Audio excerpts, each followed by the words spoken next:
Being is our deepest look into the unwritten book of an athlete's life. The style, the essence, the harmony, the strife. Our very best reporting, words and images consorting into one.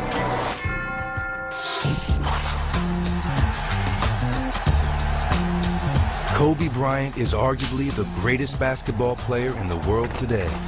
Through the force of his will and the range of his skills, he can take possession of the game like no other player alive. But he remains a man who feels yet unfulfilled, a man still haunted by the ghost of what he craves most. Here's Michael at the foul line, a shot on Elo, good! The Bulls win! Kobe wants to be Michael. Worse, he wants to be more than Michael. He wants to be larger and grander than Michael. Wants to retire someday known as the greatest basketball player who ever lived. In the world of pro basketball, Kobe is like Napoleon dreaming of Alexander the Great. Both conquered worlds, but Alexander came first and he did it best. Brilliant, charismatic, universally revered.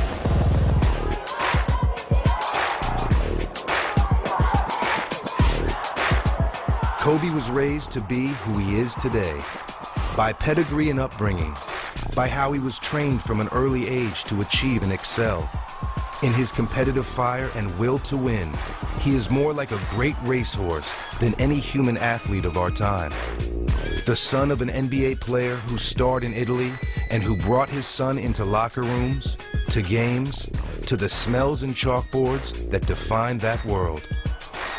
He played the game incessantly, obsessively, and he mimicked MJ at every turn, in style, in work ethic, in skills.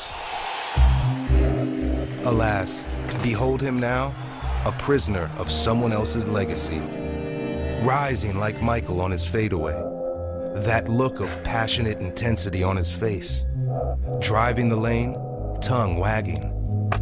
In his search for individuation, Kobe at last found himself an artist at impersonation.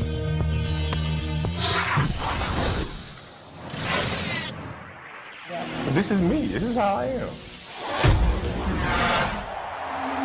How do you elevate your team? How do you get to the next level? You have to have some kind of luck. And the answer to prayer. Kobe Bryant MVP. How does that sound? It sounds pretty awesome. Sounds pretty awesome. It's it feels great. It feels great, and you know, more so because we all sharing this together. And I think that's the greater sense of enjoyment. Yeah, I would like to be traded. And as tough as it is to say that, as tough as it is to come to that conclusion, I just don't see how you can rebuild that trust. This is a long way from 11 months ago, isn't it? I mean, a long way. No kidding.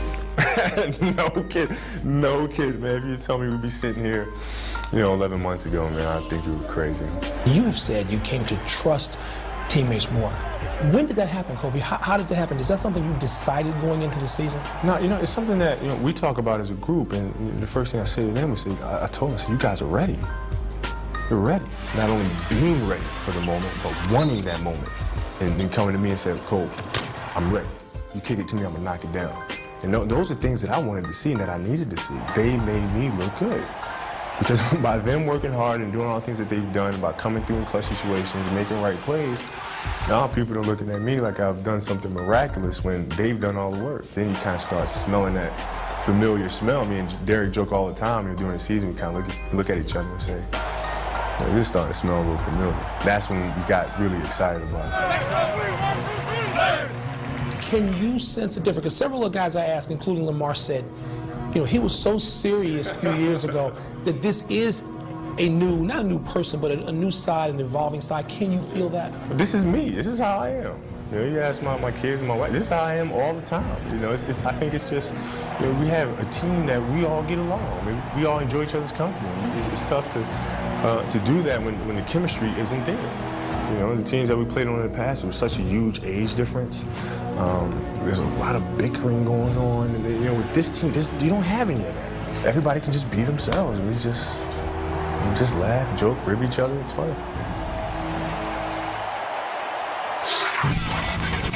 It was very hard getting adjusted simply because I had a lot of trouble understanding English and the slang.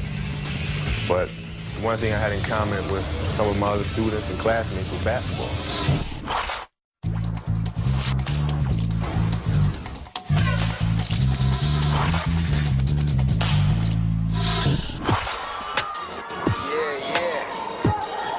Bryant was such a sensational prep player that he became a national phenom, drawing sellout crowds to high school games near Philly.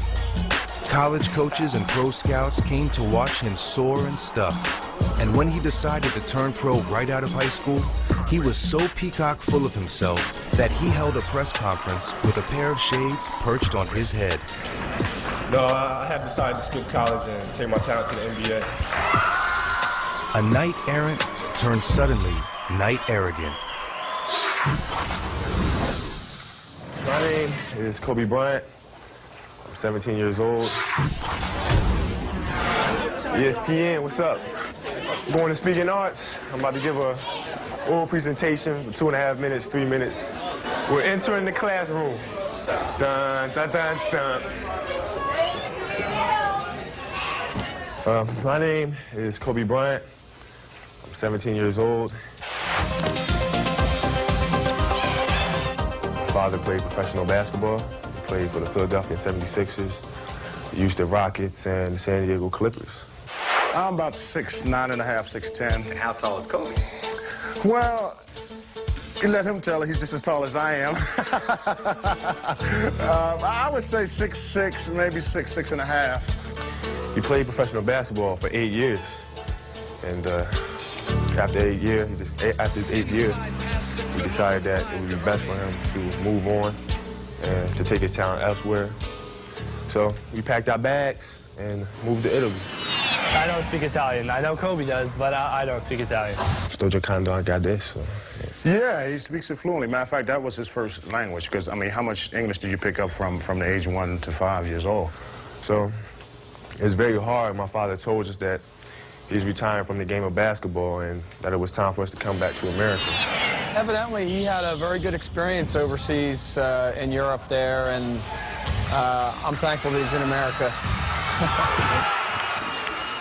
It was very hard getting adjusted simply because I had a lot of trouble understanding English and the slang. But one thing I had in common with some of my other students and classmates was basketball. So on Fridays and Saturdays, I would go in my rec room with my basketball and basically dribble myself to sleep. And I think that was the best thing that could have ever happened to me, because during those lonely hours in the rec room, I discovered the hunger, the motivation, and the desire to be the best possible basketball player that I could be. He's, without question, the best high school player I've ever seen. I've never seen a player that just brings to the table the kind of skills that he does. You know, if you're a ball player and you have to rely on other people to, you know, get your shots, so say, he doesn't need that. I mean, he can work hard and get his own thing because he can handle the ball so well, and I think that's probably his strongest points besides jumping ability. He does some things that any basketball player would wish. I mean, I'm not trying to, you know, be cocky at this, but, you know, he does some things on the court that we couldn't do even if we had a ladder. What's your favorite shot? Pull-up shot. I love it because you have an opportunity to make your defender dance, do a little dance with you. Get the ball at the top of the key, put a little move on him, the defender's falling back, you take him to one spot, he thinks you're going to the basket, he slides all the way back, and you just pull up right in his face. I love that. Would you rather do something spectacular offensively or defensively? Defensively. No question. Because I can come down, I can do 1,001 dunks, it doesn't matter. But the guy's coming at you full speed, and I'm in there protecting the house. The guy's going up trying to dunk or whatever, and I go up. I just catch the ball, not throw it out of bounds, but block it so I can start a fast break. I love that. It gives me such a big thrill. I have a big decision coming up, and that's whether or not to go to college or straight to the NBA. Do you know what you're going to do? No. It's like a balance beam. Like, 1 week I said to myself, hey, I would like to go to the NBA. That's what I'm going to do. Because I think I saw Chicago play Orlando or something. I got excited. Then I see North Carolina play Duke. Like, man, this college atmosphere is crazy. This is what I want to do. I want to go to college. So I changed my mind like every other week. But, you know, once I reach that point, I get to an even keel and say, this is what I want to do, then that's what I decide. He does have the skills to possibly succeed in the NBA to a certain extent right now. But if he went to college, that would be a great option also. He's a kid that can do anything. I played at LaSalle University in the early 70s, and I tell you, I had a good career there. I really enjoyed it. The college experience was something that was special, that only comes around once in a lifetime, and I enjoyed it. Everybody comes up to me and says, well, you have to go to LaSalle because your father's there. And that's not true. My father has raised me to be an individual. My mother's raised me to be an individual. They've always said, Kobe, I want you to make your own decision. I've admired a lot of people such as Magic Johnson, Michael Jordan, Emmitt Smith. But the two people that I admire the most are my mother and my father. I love them so much. I can't explain it. I love my mother so much. She's done so much for me. And my father, too. My sisters as well. They've always been there for me. So, Sheree and Shay, if you're listening, I love you so, so much. What is it about this game that you love? Hearing the ball bounce, the feeling that you get out making a great pass. I just love it. I love jumping, I love dunking, I love hearing the crowd going ooh and ah. The whole game is just tremendous, you know. I sound like an NBA commercial or something. Like, I love this game, you know. But I do, I love it. He's a young man that has worked hard to get to this point. Is there a right or wrong? I mean, who knows? Who knows? Only he can make that decision as time goes on. 4 anni, 5 anni. Sto giocando anche adesso. Una cosa che amerò per sempre. And I basically said that I love the game of basketball. I've been playing basketball since I was 3, 4, 5 years old. And I'm going to keep playing basketball, hopefully forever. And I just love this game very much. And I thank you all. You've been a great audience. And thank you. I mean, that was the first time doing that I can remember playing basketball where it just wasn't even fun for me. It wasn't fun. I didn't want to play anymore.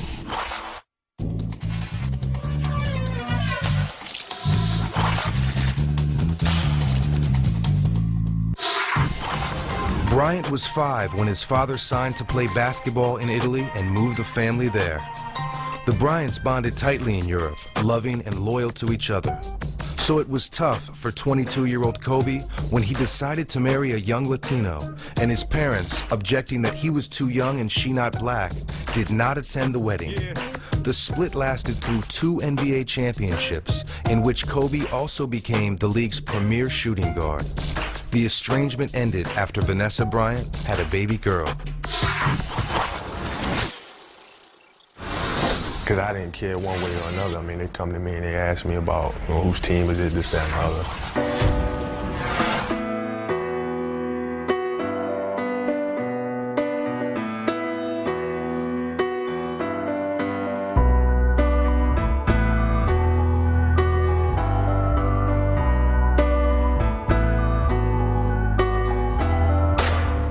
Here it is June.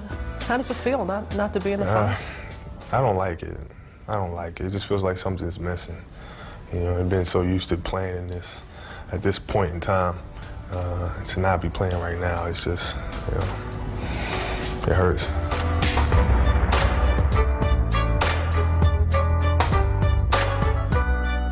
To remember, you know, you at 17, little baby face coming in. And you, I mean, you had an advantage of your family and your father in particular having been an NBA player to help with that adjustment. How did your dad help you? It started from when I was 5 years old. and I was just hanging around him, hanging around players, seeing how he handled different types of scenarios. How would you characterize your relationship with your father today? It's good. It feels good to have him back. We'd heard about the estrangement between you two. How difficult was that for you, Kobe?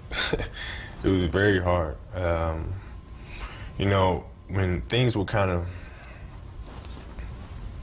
at its peak, was the year when everybody was, you know, and the media had this big thing going on between me and Shaquille. And to me, I mean,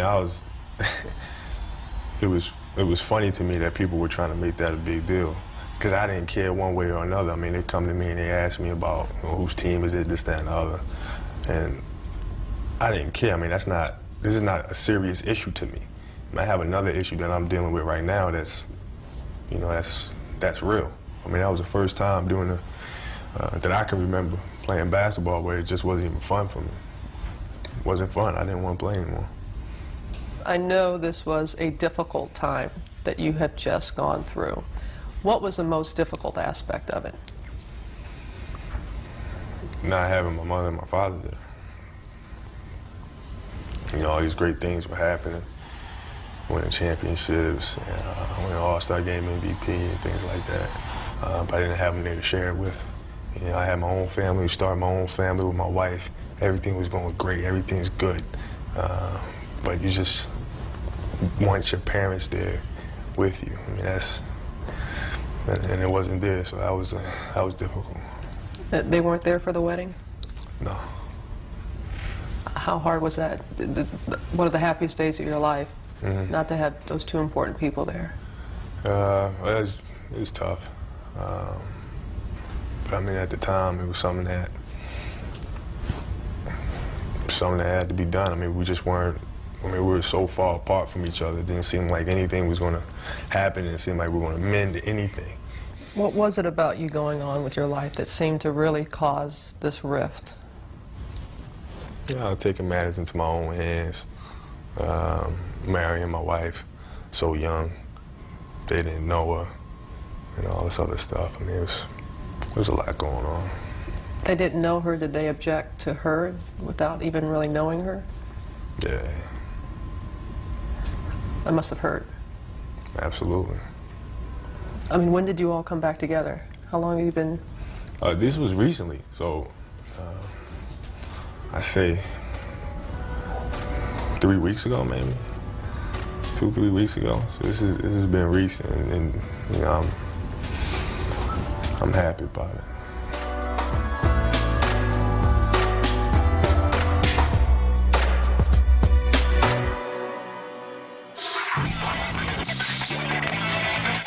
When will you think it's time to pass it on to LeBron? When I retire.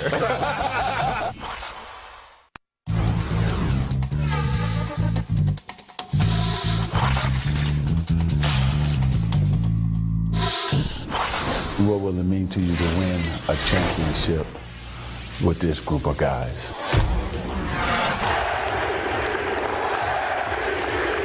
Bryant knocks it down. Man, Kobe looks like he's on a mission tonight. Oh, Kobe's getting one of those nights going, folks. I saw a different Kobe last year, where you took your game even to a whole nother level, and the MVP came your way because of that. How did it all come together last year and you becoming the MVP? The help when we got Pau Gasol. You know, it's a lot easier to make players better that are that good anyway. You know what I mean? Exactly. It makes your job a lot easier. But guys stepping up, coming into their own after years of kind of working with them. Now they finally stepped into that spotlight and we're ready for it. You know, Lamar was ready. You know, Sasha was ready. And so now it made it a lot easier for me to trust them. It was just a fun year. It was just a fun year, and it made it a lot easier for me. And after a 22-year absence, the Boston Celtics are NBA champions once again. Boston is back strong again. The Lakers are back strong again. could be on a collision course one more time. I hope so. Yes. What is it going to take this time to beat them? Do you know what you need to do as a team to beat them a second? Well, there were a couple things. You know, one, they were tougher than we were, physically tougher, stronger, and they imposed their will on us. Back of the rim, Garnett on the slam followed. We got to be a little tougher. We got to get a little meaner. Outside of that, we got to be a better defensive team. Now, Dwayne Wade has been on record said that the Redeem Team would beat the Dream Team. So I'm sure LeBron James thinks the same thing. What does Kobe think? Oh, man, how you gonna put me on the spot like that, man? That's cold. See, you know, I won't even jump into that water. Okay. Well, I would just say this then. Who would you guard? MJ. MJ. Yeah, no question. Speaking of MJ, when we passed the torch, and Larry Bird and I passed it to Michael, now here you are the best player on the planet. When will you think it's time to pass it on to LeBron? When I retire. Fair enough. I want one more championship. Give me one more championship. You know, he's a phenomenal player, man. He reminds me a lot of you, to be honest with you, because he's so outgoing, he's so gregarious, he embraces everybody. I mean, he's just got that energy about him that was just fun to be around. What will it mean to you to win a championship with this group of guys? Oh, it would mean everything. It would mean everything, because nobody thought we'd be able to get back there. He's too selfish. You can't lead this group back to this spot. Oh, they're too young. Oh, they're not tough enough. You know, so there's a lot of things that we got to prove. And so to have another party down Figueroa, man, that'll be incredible.